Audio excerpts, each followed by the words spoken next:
कहानी की शुरुआत में हम घने जंगल के बीचों बीच एक लकड़ी के घर को देखते हैं। इस घर में कुल 3 लोग रहते हैं, जिनमें एक मां कैथरीन और 2 उसके बच्चे फिन और जैकब हैं। इन सभी का बाहरी दुनिया से कोई ताल्लुक नहीं। असल में आज से कुछ साल पहले दुनिया में एक ईवल ने हमला किया था, जिसके बाद दुनिया में बस कुछ ही लोग जिंदा रह पाए। काफी साल गुजर जाने के बाद दुनिया अब बिल्कुल बदल चुकी है। कैथरीन के मुताबिक वो ईवल इनके घर के आसपास ही रहता है। कैथरीन अपने बच्चों को बताती है कि ईवल कभी भी किसी भी तरह का रूप बदल सकता है, और अगर वह किसी को हाथ तक भी लगा ले तो वह इंसान भी ईविल बन जाता है। वह अपना कंट्रोल खो देता है और जो भी उसके सामने आए वो उसे मार देता है। लेकिन वह इनके घर को नुकसान नहीं पहुंचा सकता, और ना ही उनको जो इस घर से जुड़े हुए हैं। इसीलिए जब भी यह लोग अपने घर से बाहर निकलते हैं, इनकी बॉडी के साथ एक रस्सी बंधी होती है, जिसका दूसरा सिरा घर के साथ जुड़ा हुआ होता है। ईवल ना तो रस्सी काट सकता था और ना ही उसको कोई नुकसान पहुंचा सकता था जो रस्सी के साथ बंधा हुआ होता था। अब ऐसे ही पिछले कई सालों से यह लोग रस्सी बांधकर जंगल में जाया करते थे। वहां से शिकार करके अपना गुजारा किया करते थे। कैथरीन के मुताबिक ईवल हमेशा उनका पीछा करता है और मौके की तलाश में होता है। लेकिन हैरानी की बात यह थी कि बच्चों ने आज तक ईविल को नहीं देखा। इसीलिए कैथरीन ने बच्चों के लिए कुछ उसूल बनाए हुए थे। कैथरीन हर शाम खाने से पहले बच्चों से वह उसूल सुनती थी, ताकि जब कभी कैथरीन इनके बीच ना हो तो दोनों बच्चे इस जंगल में अकेले सरवाइव कर सकें। साथ ही कैथरीन उनको कुछ कहानियां भी सुनाती थी, जिससे ईविल का डर बच्चों के दिल में बैठ जाए, ताकि वह कभी भी उसूलों की खिलाफवर्जी न करें। कैथरीन बच्चों को बताती है कि आपके डैड को भी ईवल ने छू लिया था, इसीलिए मजबूरन न चाहते हुए भी मुझे उन्हें मारना पड़ा। रात को फिन और जैकब सो जाते हैं, लेकिन एक अजीब सी आवाज कैथरीन को सोने नहीं देती। कैथरीन को लग रहा था कि बाहर कोई है जो उसे बाहर बुला रहा है। जैसे ही कैथरीन बाहर जाती है तो वह ईविल को भी देखती है, जो इनके घर के अंदर आने की कोशिश कर रहा था। लेकिन ईविल किसी भी हाल में घर के अंदर नहीं आ सकता था, इसीलिए कैथरीन बिल्कुल भी घबराती नहीं, क्योंकि यह काम अब कैथरीन के लिए बिल्कुल नॉर्मल हो चुका था। अगली सुबह यह लोग शिकार के लिए जंगल में जाते हैं। वहां से इनको जो कुछ भी मिलता था यह लोग उसका शिकार कर लेते थे, चाहे वह कीड़े मकोड़े, सांप या मेंढक ही क्यों ना हो। यहां हमें एक बात पता चलती है कि दोनों बच्चे अपनी मॉम से बहुत ज्यादा प्यार करते हैं।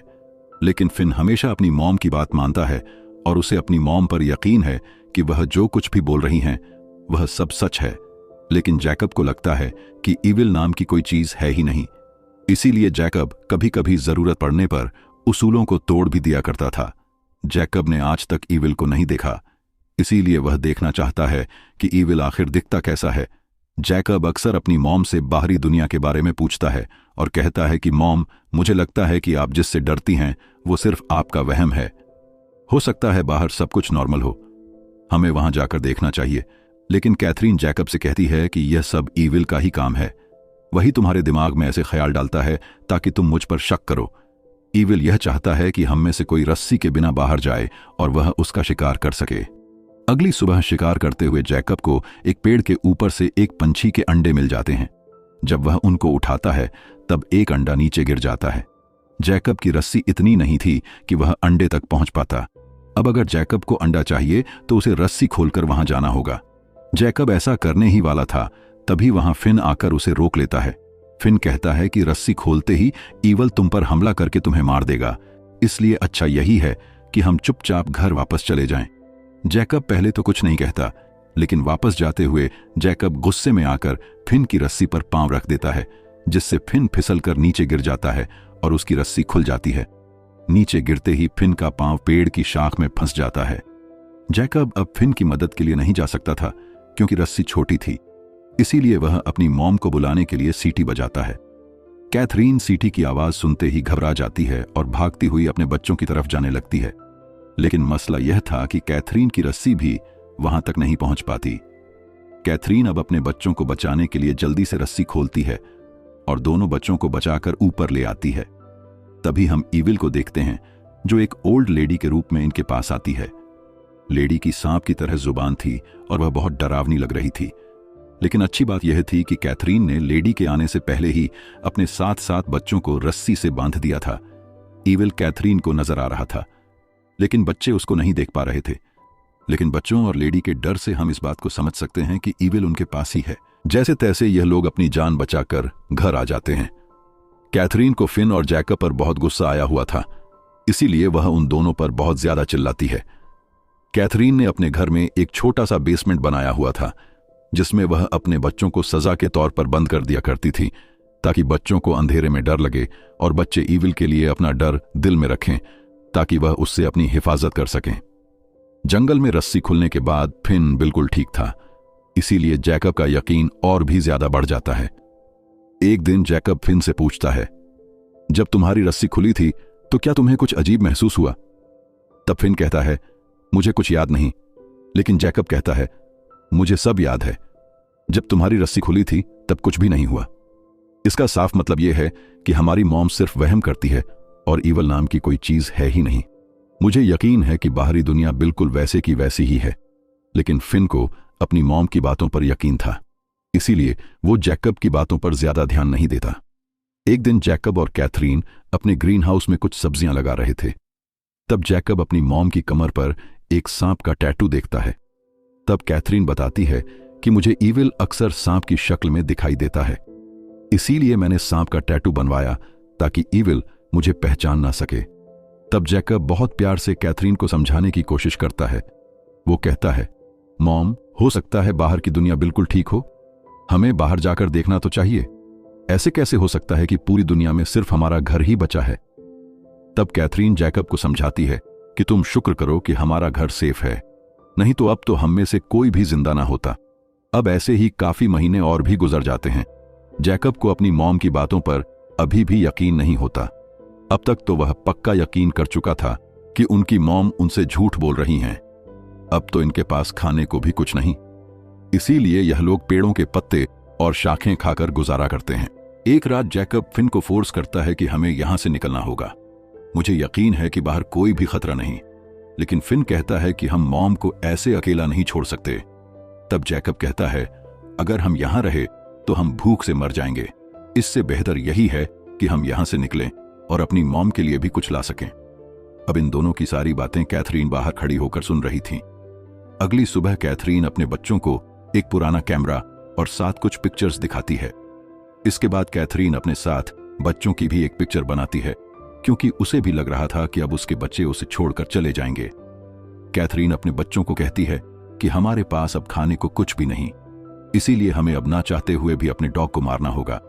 डॉग को मारने से हमें 1 महीने तक का खाना मिल सकता है। लेकिन जैकब अपने डॉग मैक्स से बहुत प्यार करता था, वह किसी भी तरह उसे बचाना चाहता था, इसीलिए जैकब ऐसा करने से साफ इनकार कर देता है कि हम ऐसा नहीं करेंगे। तब कैथरीन कहती है, मुझे तो लगता है तुम पर भी ईविल का असर होने लगा है, वही तुम्हें हमारे खिलाफ कर रहा है ताकि वह हम सबको अलग अलग करके मार दे। जैकब के बार बार मना करने पर भी कैथरीन जैकब की बात नहीं सुनती और मैक्स को लेकर ग्रीन हाउस में चली जाती है। कैथरीन क्रॉसबो लेकर मैक्स को मारने ही वाली थी कि तभी जैकब वहां आ जाता है। जैकब ग्रीन हाउस का दरवाजा बाहर से लॉक कर देता है और मॉम से कहता है, मैं आपको ऐसा नहीं करने दूंगा, यहां कोई भी किसी तरह का ईविल नहीं है, आपको इस बात को मानना होगा। तभी जैकब कैथरीन की रस्सी काट देता है। अचानक ईविल कैथरीन की मॉम के रूप में उसके सामने आ जाता है। ईविल अब धीरे धीरे उसकी तरफ बढ़ने लगता है। कैथरीन ईविल के हाथों मरकर ईविल नहीं बनना चाहती थी, इसीलिए वह पीछे से एक शीशा तोड़ती है और अपनी गर्दन काट देती है। वहीं कैथरीन की मौत हो जाती है। फिन देखता है कि जैकब ने मॉम की रस्सी काट दी थी, इसीलिए वह भागता हुआ मॉम की तरफ जाता है, लेकिन अब तक बहुत देर हो चुकी थी। फिन अपनी मॉम को मरा हुआ देखकर अंदर से टूट जाता है। वह बहुत ज्यादा रोता है। अब तक तो जैकब भी समझ चुका था कि उससे बहुत बड़ी गलती हो चुकी है। उसकी वजह से उसकी मॉम अब इस दुनिया में नहीं रही। जैकब को भी अब यकीन हो चुका था कि वाकई ईविल कितना खतरनाक है। उसने हमारी मॉम को ही मार दिया। फिन अपनी मॉम के मरने के बाद बहुत ज्यादा बीमार हो चुका था, क्योंकि उनका ख्याल रखने वाला अब कोई भी नहीं था। इनके पास अब खाना भी नहीं था, यानी इनका सरवाइव करना और भी ज्यादा मुश्किल हो चुका था। एक दिन फिन तबीयत खराब होने की वजह से घर ही था, इसीलिए जैकब अकेला ही शिकार के लिए जंगल में चला जाता है। आगे जाते हुए जैकब को एक रोड नजर आता है। तब जैकब मदद के लिए चिल्लाता है कि शायद कोई इधर हो और वह इनकी मदद करे, लेकिन काफी देर तक वहां कोई भी नहीं आता। इसीलिए जैकब उदास होकर घर वापस जाने लगता है। जैकब अंदर जाने ही वाला था, तभी उसे किसी की आवाज आती है। वहां एक आदमी आता है और जैकब से कहता है, मैं रोड से गुजर रहा था, तभी मुझे तुम्हारी आवाज सुनाई दी। तुम मदद के लिए आवाज लगा रहे थे, क्या तुम ठीक हो? जैकब को लगता है यह ईविल ही है जो आदमी के रूप में उसको अपने बहकावे में लाने की कोशिश कर रहा है। तभी बीमार हालत में फिन अपनी मॉम का क्रॉसबो लेकर बाहर आता है और आदमी को पॉइंट कर लेता है। आदमी समझाने की कोशिश करता है कि मैं तो तुम्हारी मदद के लिए यहां आया हूं, अगर तुम्हें मदद नहीं चाहिए तो मैं चुपचाप यहां से चला जाता हूं। जैसे ही वह आदमी वहां से जाने वाला था, तभी फिन उस पर क्रॉसबो चला देता है, जिससे आदमी को बहुत गहरी चोट आ जाती है। आदमी रेंगते रेंगते जंगल में चला जाता है। जैकब आदमी के पास एक बैग देख लेता है, इसीलिए वह जंगल में उसके पीछे जाता है। आदमी अपनी आखिरी सांसें लेते लेते मदद के लिए कॉल कर देता है। जैकब जल्दी से आदमी से बैग छीनकर अपने घर ले आता है, जिसमें से उन्हें बहुत सारा खाने का सामान मिल जाता है। इस बात से इन्हें एहसास होता है कि इन्होंने एक बेगुनाह इंसान को मार दिया। खैर, काफी दिनों बाद इन्हें खाने का सामान मिलता है, तो यह दोनों खाने पर टूट पड़ते हैं। रात को इन्हें एक बच्ची की आवाजें सुनाई देती है। बच्ची इनको बताती है, मेरे डैड किसी की मदद के लिए जंगल में आए थे, लेकिन काफी घंटे गुजर जाने के बाद भी वह वापस नहीं आए। फिर यह लड़की को सब सच बता देता है। मुझे लगा था कि वह एक ईवल है, इसीलिए मैंने गलती से उन पर क्रॉसबो चलाकर उनको मार दिया। यह सुनते ही लड़की बहुत ज्यादा डर जाती है और वहां से भागने लगती है। फिन भी अब लड़की का पीछा करता है, लेकिन थोड़ा ही दूर जाने पर फिन को एहसास होता है कि वह जंगल में बिल्कुल अकेला है। तभी उसे अपने आसपास ईविल दिखाई देने लगता है। सीन कट होता है और हम जैकब को देखते हैं, जो फिन की तलाश में जंगल में जाता है। जैकब को ऐसा लगता है कि ईविल ने फिन को अपने कंट्रोल में कर लिया है। काफी देर तक फिन को ढूंढने पर जब जैकब को फिन नहीं मिलता, तो निराश होकर जैकब घर लौट आता है। तभी उसे फिन दिखाई देता है, जो एक तरफ मुंह करके गुमसुम बैठा हुआ था। फिन जैकब को मारने की कोशिश करता है और देखते ही देखते घर को आग भी लगा देता है। फिन ने जैकब को अंदर ही लॉक कर दिया था। तभी जैकब घर के बेसमेंट में चला जाता है। पूरा घर आग की लपट में आकर जल जाता है। थोड़ी ही देर में रेस्क्यू वाले भी वहां पहुंच जाते हैं। बेसमेंट में होने की वजह से जैकब की जान बच जाती है। जैकब जो कह रहा था वह बिल्कुल सच था। दुनिया बिल्कुल वैसे की वैसी ही थी। उनकी मॉम ने उन्हें कैद में रखा हुआ था। इसके बाद हम जंगल के अंदर कैथरीन का पुराना कैमरा देखते हैं, जहां फिन की एक पिक्चर भी थी। उस पिक्चर में फिन के कंधे पर ईविल का हाथ था, जिससे हमें पता चलता है कि ईविल सच में एग्जिस्ट करता था, लेकिन सिर्फ उनकी फैमिली पर ही। इसीलिए उनकी मॉम ने उन्हें दुनिया से दूर रखा हुआ था, ताकि ईविल बाहरी दुनिया में जाकर पूरी दुनिया को अपना शिकार न बना सके। लेकिन अब फिन के साथ ईविल भी जंगल से बाहर निकल चुका था, तो शायद अब ईविल बाहरी दुनिया में भी नुकसान करे, और इसी के साथ मूवी यहीं खत्म हो जाती है। आपको मूवी कैसी लगी कमेंट्स में जरूर बताना। Thanks for watching.